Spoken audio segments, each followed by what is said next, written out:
La SCJN puede declarar inconstitucional o inconvencional la reforma constitucional en materia judicial. ¿Puede la Suprema Corte de Justicia de la Nación declarar inconstitucional o inconvencional una reforma constitucional? Y referidos al caso concreto, ¿puede declarar inconstitucional o inconvencional la reforma judicial? Pues ese es el planteamiento que trataremos de responder el día de hoy, amigos. Bienvenidos a este video. Y ante el hecho de que días pasados la Suprema Corte de Justicia de la Nación admitió para darle respuesta a una consulta formulada por unos magistrados del Poder Judicial de la Federación sobre la constitucionalidad de la reforma judicial, pues es preciso manifestarnos, opinar sobre la posibilidad que tiene el máximo tribunal constitucional del país de declarar inconstitucional o inconvencional esta reforma constitucional en materia del Poder Judicial. Desde mi particular punto de vista, y al igual que algunos otros juristas como Miguel Carbonell, por ejemplo, considero que sí puede la Suprema Corte de Justicia de la Nación eventualmente declarar la inconstitucionalidad o inconvencionalidad de la reforma al Poder Judicial. ¿Por qué razones? Básicamente por cuestiones de índole formal, por una parte, y por cuestiones de carácter sustancial o de contenido. Respecto de el procedimiento, de este aspecto de carácter formal, ya hay precedentes incluso donde el propio Tribunal Constitucional del país ha entrado a analizar la regularidad constitucional del proceso de reformas a la Constitución Política de los Estados Unidos Mexicanos. Sobre este punto, básicamente puede entrar cualquier tipo de violaciones que se relacionen con el procedimiento de reforma constitucional. Si no se respetó el procedimiento previsto en la propia Constitución para reformar la Constitución, puede por ahí invalidar y por lo tanto declarar inconstitucional e inválida la reforma constitucional en materia del Poder Judicial. Pero también lo puede hacer con respecto del contenido. Si bien con respecto del tema del contenido, los precedentes de la propia Corte han dicho que no se puede plantear la constitucionalidad de una reforma constitucional por violaciones a aspectos sustanciales o de contenidos en la propia Constitución. Si bien ha dicho que no, a mí me parece que es momento oportuno de cambiar un viraje, porque de ello depende en buena medida que en lo futuro no se adopten reformas constitucionales que violen contenidos fundamentales de la propia Constitución. Y para llegar a esta conclusión debemos de tener en cuenta que el poder reformador de la Constitución no es el constituyente permanente, es un poder constituido y por lo tanto el poder constituido está sujeto a límites y esos límites lo marca la propia Constitución. En el caso particular de la reforma judicial podemos decir que está violando, o se puede llegar a la conclusión de que está vulnerando aspectos de contenido relacionados con la independencia judicial y la división de poderes. La independencia judicial y la división de poderes pues son aspectos de contenido sustantivos,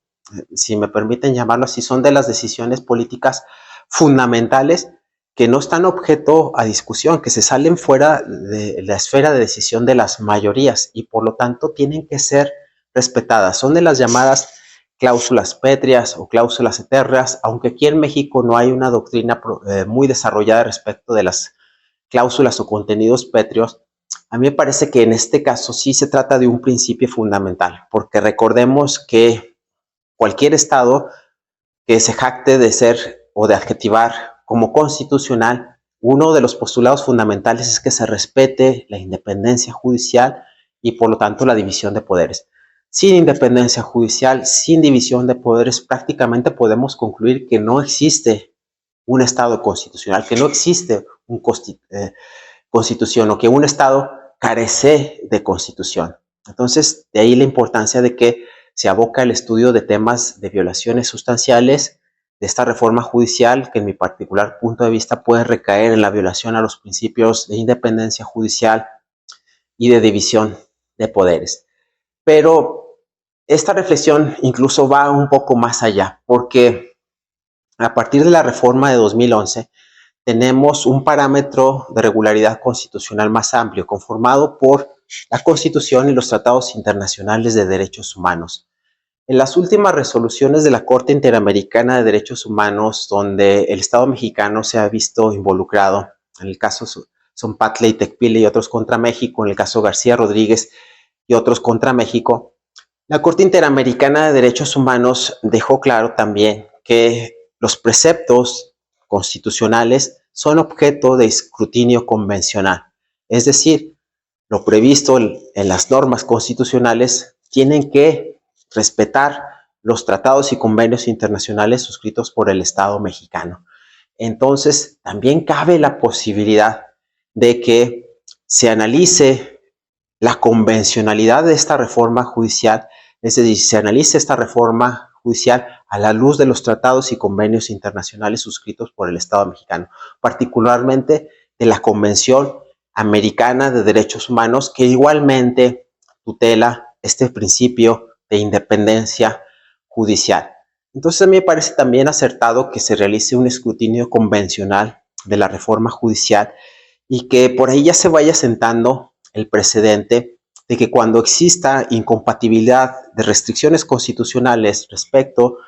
o con respecto de tratados internacionales en materia de derechos humanos, pues siempre debe de prevalecer los tratados internacionales en materia de derechos humanos que favorezcan la protección de las personas de la manera más amplia. Y porque es una obligación del Estado mexicano, si ya suscribió, si ya asignó un tratado internacional, si ya aceptó la competencia contenciosa de la Corte Interamericana de Derechos Humanos, respetar estos tratados internacionales. Y entonces, en conclusión, la Suprema Corte de Justicia de la Nación, con motivo de esta consulta,